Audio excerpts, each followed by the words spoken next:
Ang magkakaibigang sina Asul, Dilaw at Pula. Kwento ni Teacher Tet. Isang Sabado, masayang namasyalang magkakaibigang sina Asul, Dilaw at Pula sa hardin ng mga kulay. Habang sila ay naglalakad, biglang huminto si Asul. Ano kaya yun? Ang bango! Tanong niya. Ginamit nina Asul, Dilaw at Pula ang kanilang ilong upang hanapin kung saan nanggagaling ang mabangong amoy. Una nilang nakita ang isang sampagita sa tabi ng saging.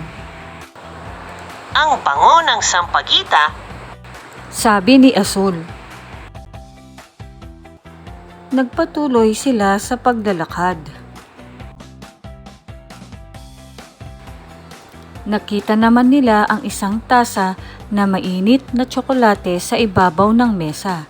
Sa tabi nito ay may tinapay, taho at turon. Ang sarap ng amoy ng mga pagkain. Sabi ni Dilaw. Sa ilalim ng mesa ay may tabo, timba, tali, tela at tsinelas. Maayos na inalagay ni Pula ang mga ito sa tamang lagayan. Maya-maya may namoy silang hindi kanais-nais. Sinundan nila ang amoy at nakita ang isang sirang saging sa tabi ng sako. Naku! Mabaho ang sirang saging. Sabi ni Pula.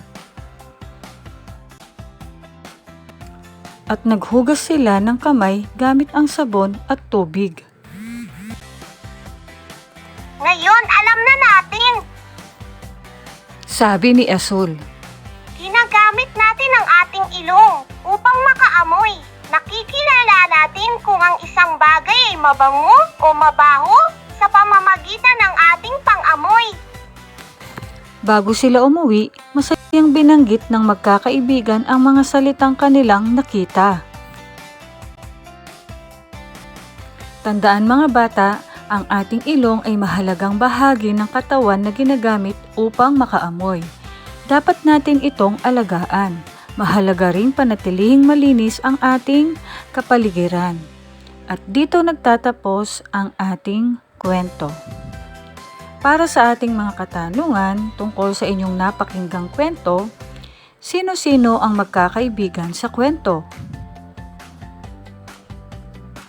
Anong bahagi ng katawan ang ginamit nila upang makaamoy? Ano ang mabangong bulaklak na kanilang naamoy? Ano-anong bagay sa kwento ang nagsisimula sa letrang S at T? Ano ang dapat nating gawin upang mapanatiling malinis ang ating kapaligiran?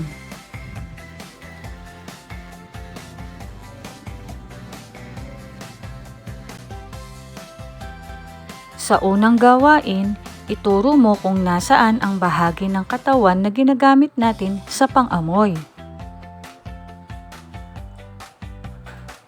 Sa pangalawang gawain naman, ituro ang bagay na mabango.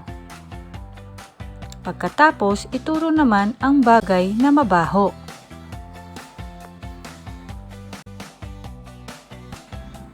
Alin sa mga ito ang ginagamit natin para makaamoy?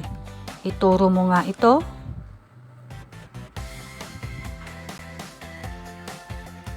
Hanapin sa larawan ang titik S at T.